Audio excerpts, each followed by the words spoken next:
ಕಡಿಮೆ ಕೊಟ್ಟಿದ್ದಾರೆ. ಎಸ್, ಪ್ರಣವ್ ಶರ್ಮಾ ಅವರೇ ಹೇಳಿದ್ರು ಅಧಿಕ ಮಾಸ ಅಂದರೆ ಏನು ಅಂತ. ಅದ್ರ ಜೊತೆಗೆ ಲಕ್ಷ್ಮಿಯನ್ನ ಒಲಿಸ್ಕೊಳ್ಳೋದಕ್ಕೆ ಪ್ರಶಸ್ತವಾದ ಸಮಯ ಅಧಿಕ ಮಾಸ ಅಂತ.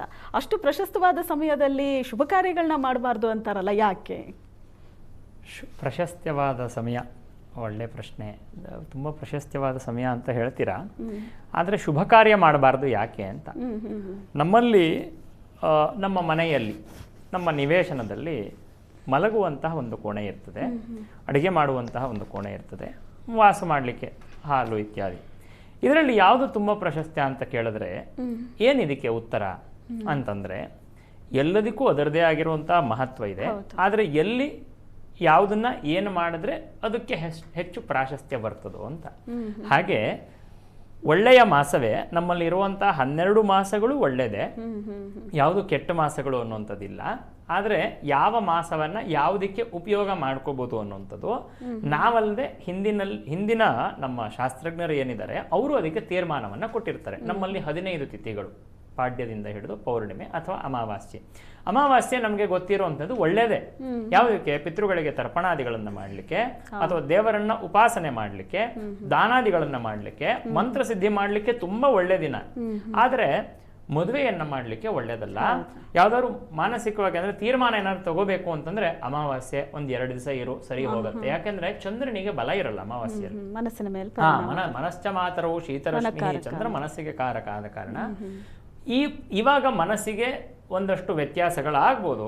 ಹಾಗಾಗಿ ಅಮಾವಾಸ್ಯೆಯ ನಂತರ ಚಂದ್ರ ವೃದ್ಧಿಯನ್ನು ಹೊಂದಿದ ಮೇಲೆ, ಹಾಗೆ ಈ ಮಾಸದಲ್ಲೂ ಕೂಡ ದೇವರನ್ನ ಒಲಿಸ್ಕೊಳ್ಳಿಕ್ಕೆ ನಮ್ಮ ಪ್ರಯತ್ನ, ನಾವೇನು ಪ್ರಯತ್ನ ಮಾಡ್ತೀವಿ ಆ ಪ್ರಯತ್ನ ಅನೇಕ ಎಷ್ಟೋ ಪೂಜೆ ಪುನಸ್ಕಾರ ಯಜ್ಞವನ್ನ ಮಾಡದಂತಹ ಒಂದು ಫಲಗಳು ಅನ್ನುವಂಥದ್ದು ಈ ಮಾಸದಲ್ಲಿ ಸಿಗತ್ತೆ. ಆದರೆ ಮದುವೆ ಮಾಡಿಕೊಳ್ಳೋದು, ಲಕ್ಷ್ಮಿಯನ್ನ ಒಲಿಸ್ಕೊಳ್ಳೋದು, ಮದುವೆ ಮಾಡಿಕೊಳ್ಳೋದು ಎರಡು ಒಂದೇ ಆಗ್ಲಿಕ್ಕಿಲ್ಲ. ಲಕ್ಷ್ಮಿಯನ್ನ, ಲಕ್ಷ್ಯ ಸಿದ್ಧಿಯನ್ನ, ಲಕ್ಷ್ಯ ಲಕ್ಷ್ಮ ಗುರುತು. ಹಾಗಾಗಿ ದೇವರನ್ನ ಒಲಿಸ್ಕೊಳ್ಳಿಕ್ಕೆ ಇರುವಂತಹ ಕಾಮನೆಗಳು, ಉದ್ದೇಶಗಳು ಅನ್ನುವಂಥದ್ದು ಬೇರೆ ಆಗ್ತದೆ.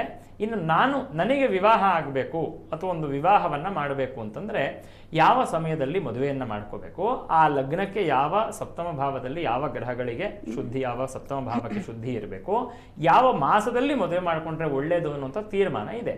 ನಮ್ಮಲ್ಲಿ ಮಾಘಾದಿ ಪಂಚಕ ಅಂತ, ಮಾಘ, ಫಾಲ್ಗುಣ, ಚೈತ್ರ, ವೈಶಾಖ, ಜ್ಯೇಷ್ಠ ಈ ಮಾಸಗಳು ಮದುವೆಯನ್ನ, ಉಪನಯನವನ್ನ, ಹೀಗೆ ಇನ್ನ ಇತರೆ ಶುಭ ಕಾರ್ಯಗಳು, ಭೂಮಿಯ ಒಂದು ಪೂಜೆಯನ್ನ ಪ್ರಾರಂಭ ಮಾಡಿ ಮನೆಯನ್ನ ಕಟ್ಟುವಂಥದ್ದು ಇದಕ್ಕೆ ಪ್ರಶಸ್ತ್ಯ ಅಂತ ಹೇಳಿದ್ದಾರೆ. ಇದು ಆಗ್ಲಿಲ್ಲ ಅಂದ ಪಕ್ಷದಲ್ಲಿ, ದಕ್ಷಿಣಾಯಣದಲ್ಲಿ ಮಾಡಬೇಕು ಅನ್ನುವಂಥ ಒಂದು ಪ್ರಸಂಗ ಬಂದ ಪಕ್ಷದಲ್ಲಿ ಕಾರ್ತಿಕ ಮಾಸ, ಮಾರ್ಗಶಿರ ಮಾಸವನ್ನ ಕಾಲಾಂತರದಲ್ಲಿ ರೂಢಿಯಲ್ಲಿ ತಂದುಕೊಂಡಿದ್ದಾರೆ. ಆದ್ರೆ ಶಾಸ್ತ್ರದ ನಿರ್ದೇಶನ ಇರುವಂಥದ್ದು ಈ 5 ತಿಂಗಳೇ ಅಂತ.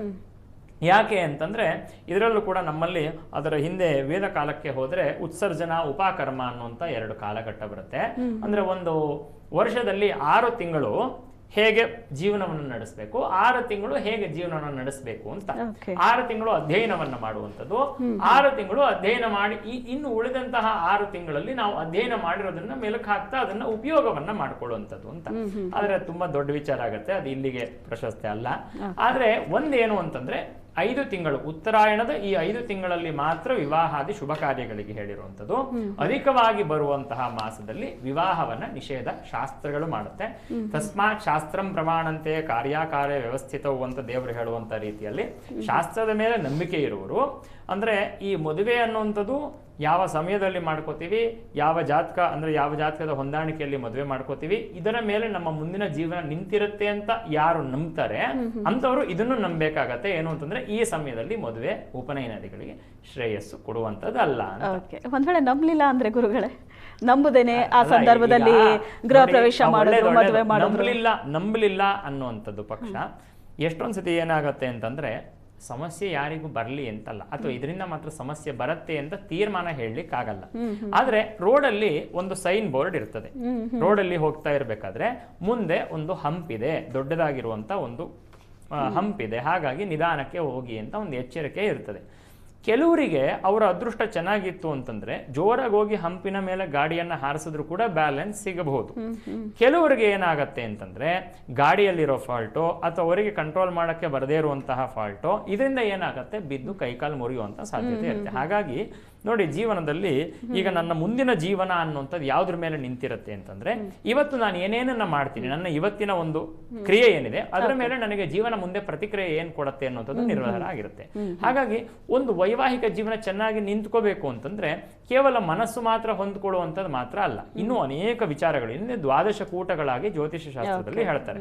ಹಾಗಾಗಿ ಇವಾಗ ಯಾವುದೋ ಒಂದು ಪ್ರಮೇಯದಿಂದ ಮುಂದೆ ಸಮಸ್ಯೆ ಅನ್ನುವಂಥದ್ದು ಮತ್ತೆ ದೋಷ ಸಮೂಹ ಫಲ ಅಂತ ಜ್ಯೋತಿಷದಲ್ಲಿ ಒಂದು ಮಾತು ಹೇಳ್ತಾರೆ. ಅಂದ್ರೆ ಒಬ್ಬನಿಗೆ ತುಂಬಾ ದೊಡ್ಡದಾಗಿರುವಂತ ಅನಾರೋಗ್ಯ ಇದೆ ಅಂತ ಇಟ್ಕೊಳ್ಳೋಣ, ಅದು ಒಂದೇ ಸಮಸ್ಯೆಯಿಂದ ಆಗಿರುವಂತ ಅನಾರೋಗ್ಯ ಅಲ್ಲ, ಅನೇಕ ಸಣ್ಣ ಸಣ್ಣ ಸಣ್ಣ ಸಣ್ಣ ಅನಾರೋಗ್ಯಗಳು ಅಂತ ಸೇರಿ ದೋಷಗಳು ಸಮೂಹವಾಗಿ ಫಲ ಕೊಡಬೇಕು ಅಂತ, ಎಲ್ಲ ದೋಷಗಳು ಸೇರ್ಬೇಕು ಅಂತ.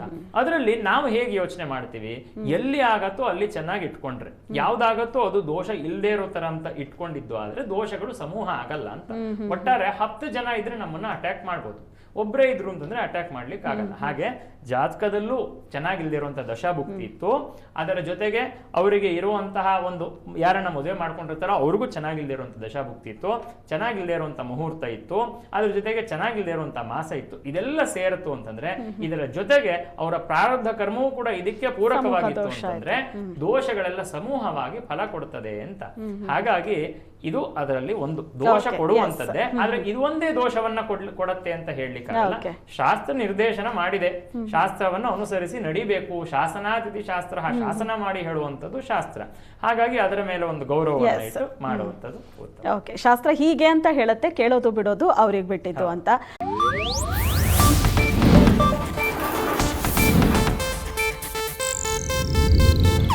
ಇದು ಏಷ್ಯಾನೆಟ್ ನ್ಯೂಸ್ ನೆಟ್ವರ್ಕ್ ಪ್ರಸ್ತುತಿ.